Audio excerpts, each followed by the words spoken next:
Now let us continue with this crusade against these worthless mutants and their enabling owners. Now as a child, I actually beat a dog, trying to train it not to eat my food, and it did not work. I was around 6, 7, or 8 years old at the time.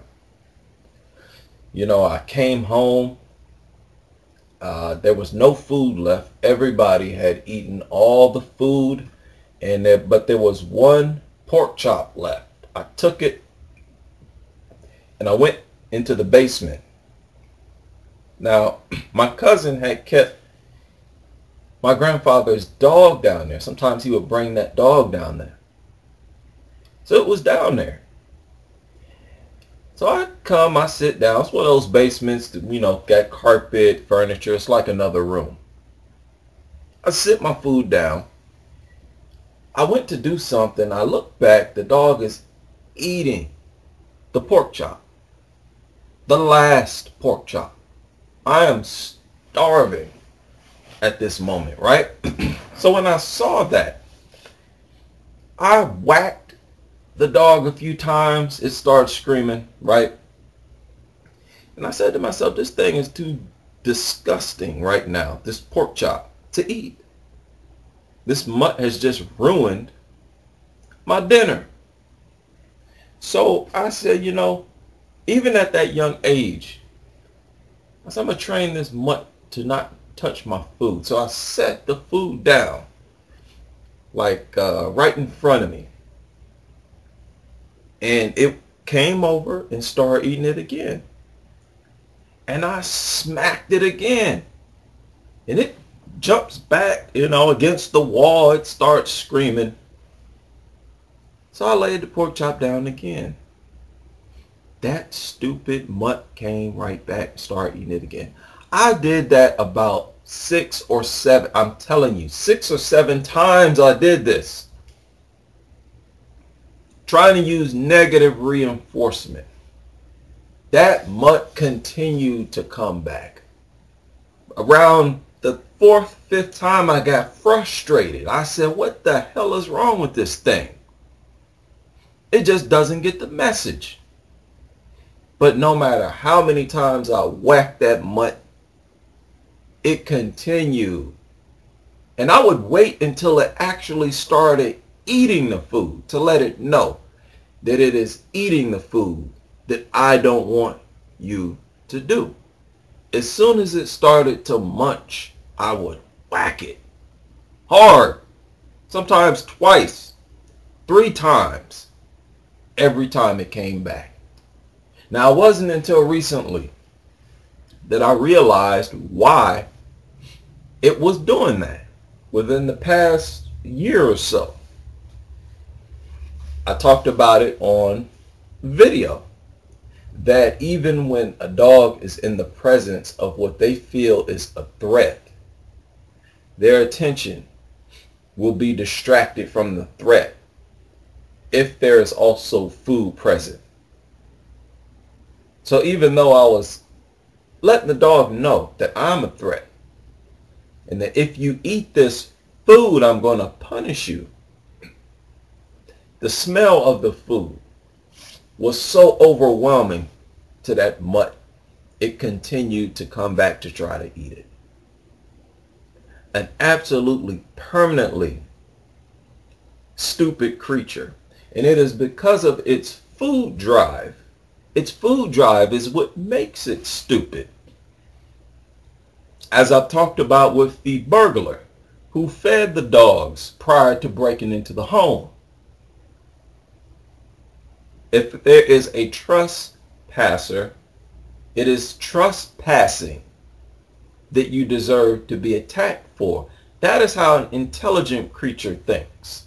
But no, if that trespasser is tossing food to you, you focus on the food, there is no argument.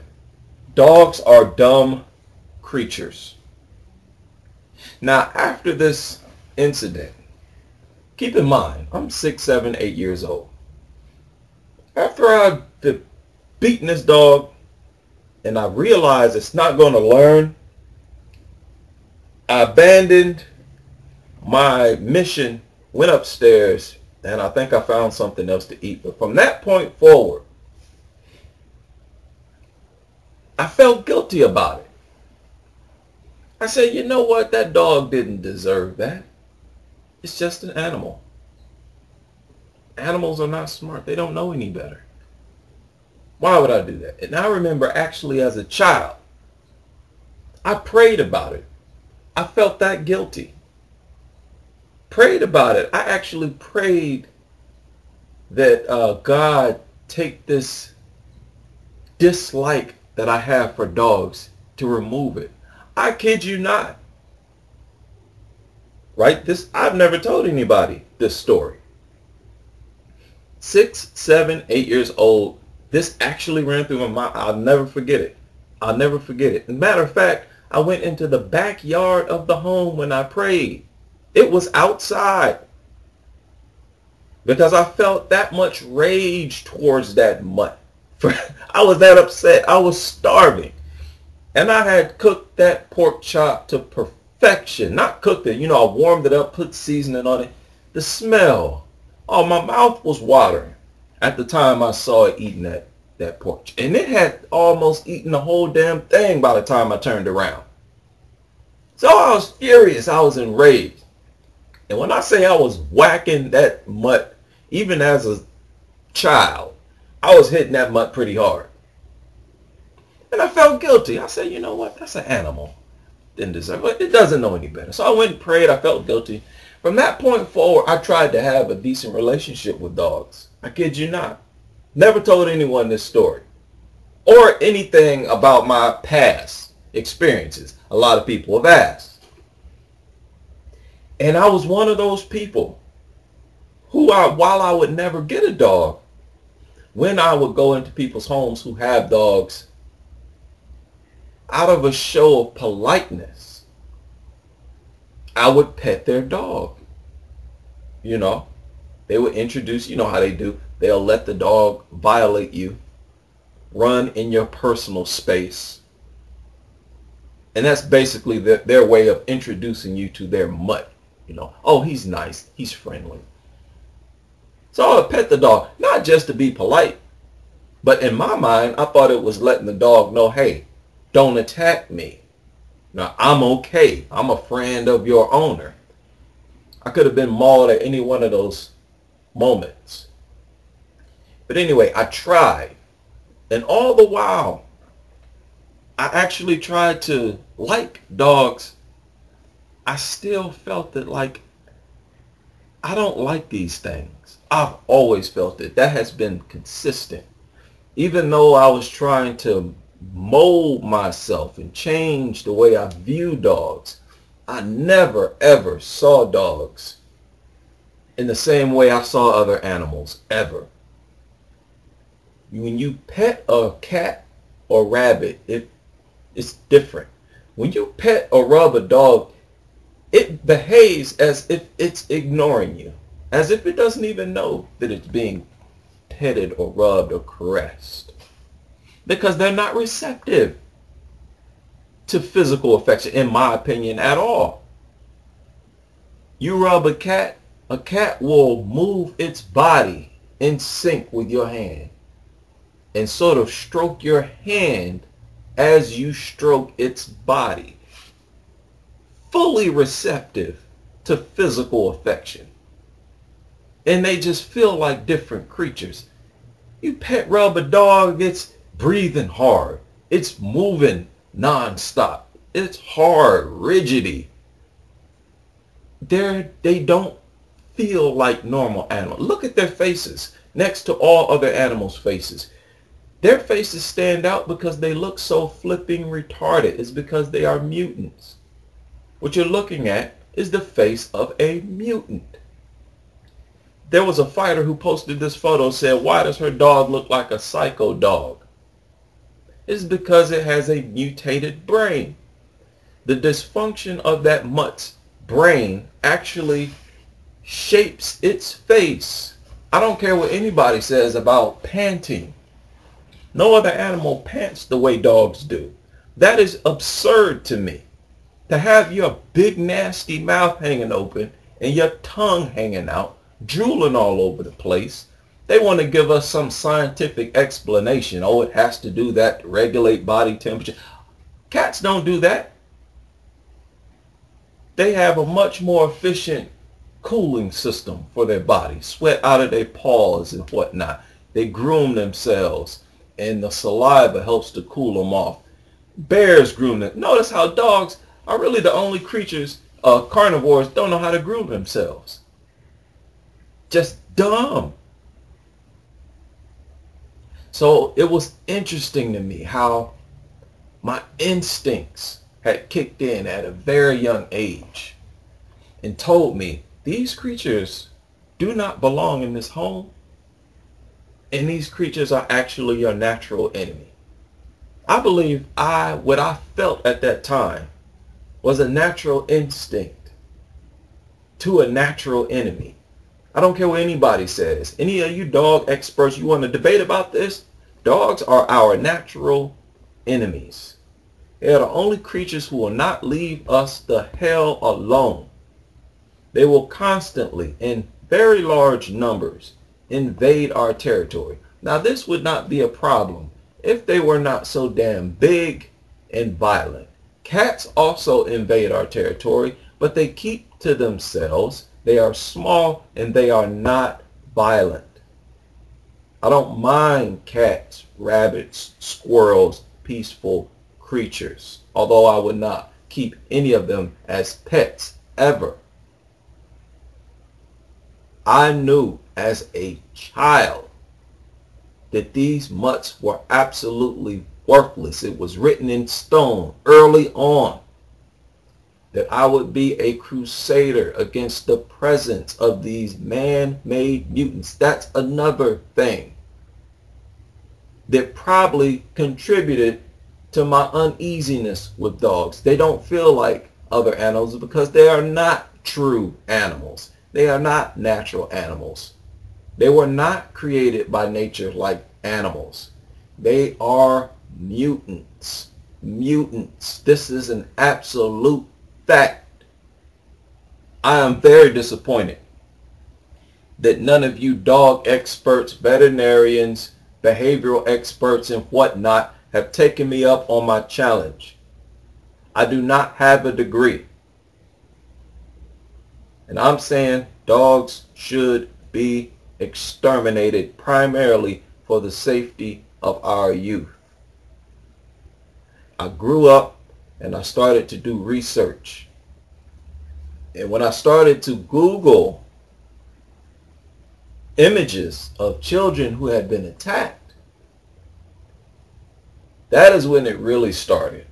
Because I could not figure out for the life of me why we as adults actually open the door, create the conditions for this to happen on a consistent basis, yearly, year after year. It's to the point now where 50% of kids in the United States are bitten before they turn 12 years old. Each bite, no matter how harmless it may be, could have been death, could have been disfigurement, could have been much worse than it is. It is not about whether or not the majority of bites are harmless. It is the danger, the threat that exists in those moments. So once I grew up and I started doing my own research and I started to realize that I did have the right mindset as a child, that's when I knew that this mission could not fail. That it is natural. It is natural. In order for you to like such an ugly, disgusting, stinking, dangerous creature like a mutt, you have to be taught to like it. You have to be told to like it. You have to be conditioned to accept them. Even then, I just saw 2 service dogs in the grocery store, a Kroger's, a few days ago. Everybody was on high alert. Everybody. Everybody. You could see people tense up. They were worried. And these were service dogs, or at least they had the vest on. So even in the midst of this dog culture, in the most pro-dog country on earth, or at least one of them,